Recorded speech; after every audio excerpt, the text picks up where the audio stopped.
For me, Mindbender is one of the most challenging compositions for me to play.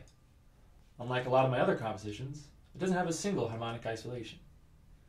It focuses on a quick 8-count pattern that I split between both my hands. I use 2 fingers on my right hand and 2 fingers on my left hand. I start by picking 2 tone fields on either side that are comfortable to reach. I chose these ones. Here's how the basic pattern runs. Right thumb, left index, right index, left index, right thumb, right index, left index. You, of course, are welcome to choose whatever fingers you'd like to run that pattern. The next thing I do is I start replacing some of the strikes on my left hand with an edge slap. I'm looking to get this sound with the edge slap. It should sound sharp and percussive. Let's walk through with the edge slaps.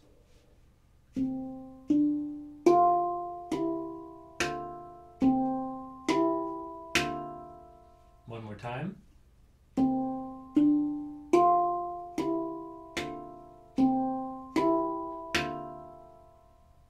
Let's bring that all up to speed.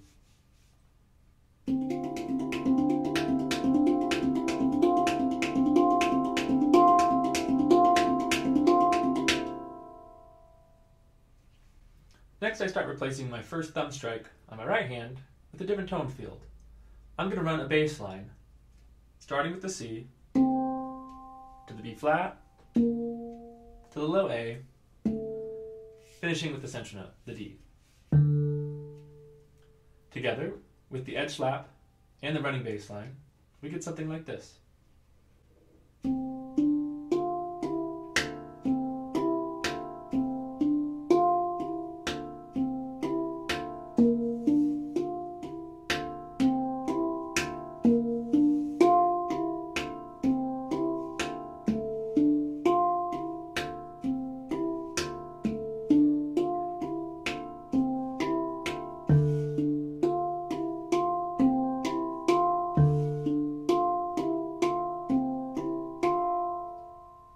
Let's bring that up to speed.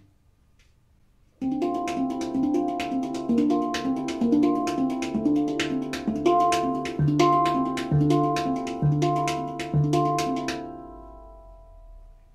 we're going to add in a melody. At this point I still haven't played some of my top notes, so I'll create a melody there. Here's a simple melody that I'm going to use.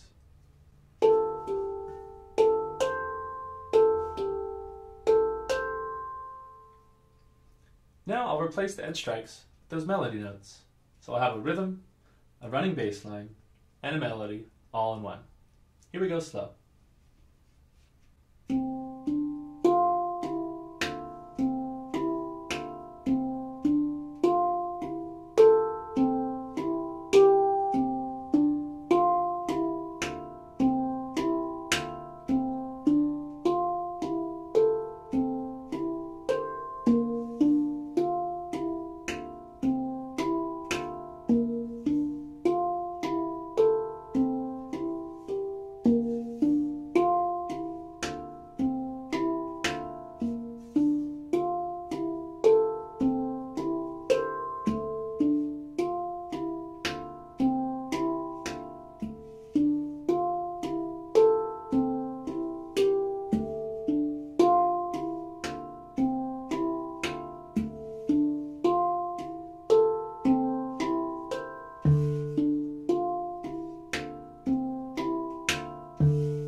In an effort to emphasize the melody, I'm going to drop out some strikes in my right hand.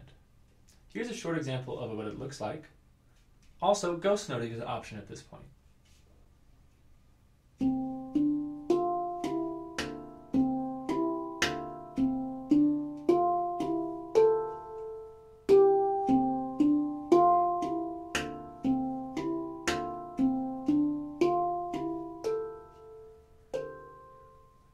With ghost notes,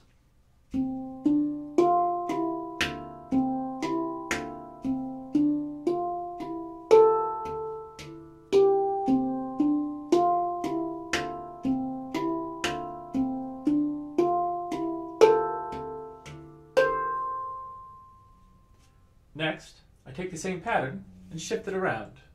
Here's an example of what it can sound like.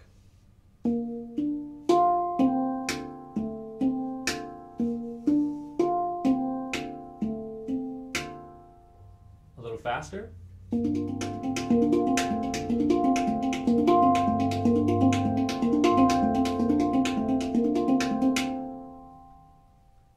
Next, I'm going to explore a new melody.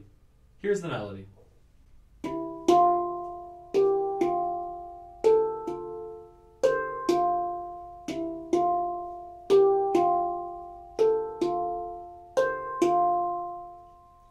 Combining that with the new variation, sounds like this.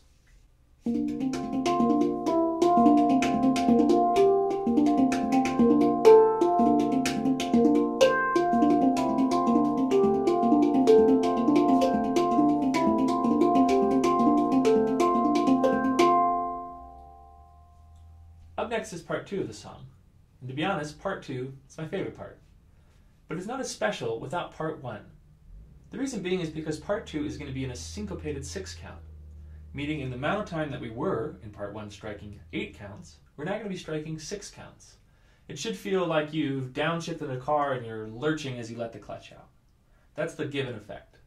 So here's how we do it. Back to that original pattern. I'm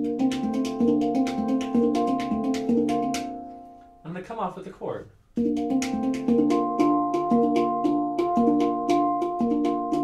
Focus on that part.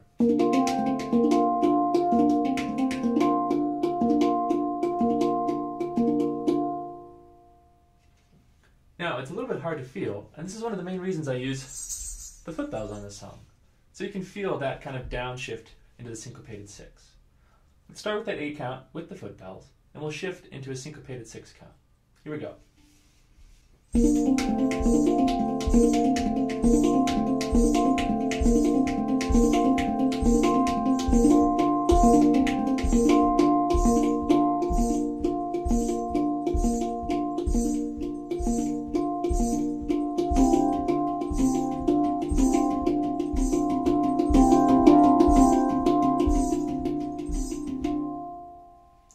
Feel it? We landed in a syncopated 6 count. Now that we're here, we're going to redo the melody and the bass line all in 6. Everything stays the same. Melody, bass line, but we're going to do it in 6. Here it is in 6.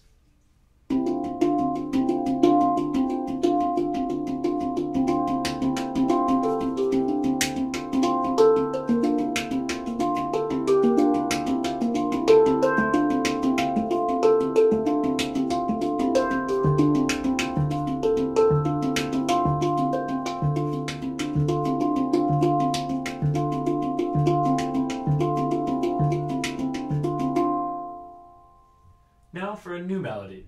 Here's what it sounds like without anything else.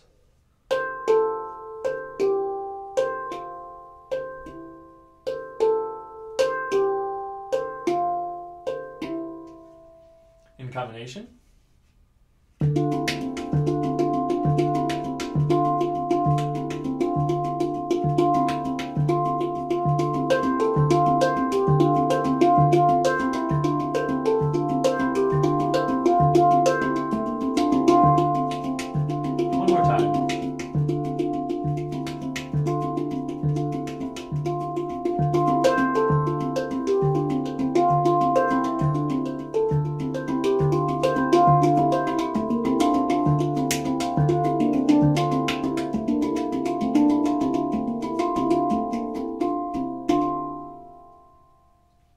And there you have it. That's Mindbender. Mindbender focuses on that 8 count pattern, splitting up your 2 hands and 2 fingers on each side. You run a bass line, you play with a melody, and also you can shift down into a syncopated 6 and explore the same melody or create new ones. Again, it's one of my favorite compositions and the most challenging for me to play.